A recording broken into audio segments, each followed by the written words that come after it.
And I want to bring in now National Republican Lawyers Association board member Harmeet Dhillon. Harmeet, thanks for joining us.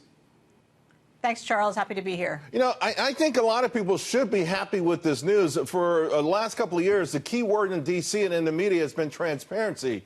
This seems like it's going to be awfully transparent, and we will actually get even closer and deeper understanding of what exactly would happen during that 2016 election. From a legal standpoint, is there anything wrong with that?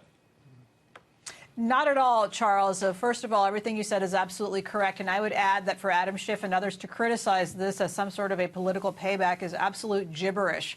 What we're talking about here, as the president said, is exposing what happened. And only after we know the facts can we start talking about accountability, if there is any accountability to be had. But briefly, from a legal point of view, the president and the executive branch of our government have the right to control how these intelligence agencies operate, how the Justice Department operates. And so they have the absolute purview from the president on down and his executive authority to direct the unmasking or the revelation of any confidential information deemed necessary. Now, he's delegated that authority to a very high-ranking officer in his government, which was Senate confirmation, Bill Barr. And Bill Barr, a longstanding professional in this area, is, I think, highly unlikely to do anything in the revelation of this information that's going to put anybody in jeopardy. So Democrats are talking about, oh, my God, he's going to unmask spies who are next to Putin, and he's going to do terrible things to American intelligence sources. I highly doubt that Bill Barr would do that. Right. But people who are in politics certainly have a lot to be afraid of. The Obama administration unmasked, hundreds of people, which was like several times more than what has been done in prior administrations. And so they have a lot to be afraid of, as do people in Congress who participated in this. I want to take a listen to President Trump's own words, particularly when it came to the idea of declassification. As you know, I declassified everything they want. I put it under the auspices of the Attorney General. He's going to be in charge of it.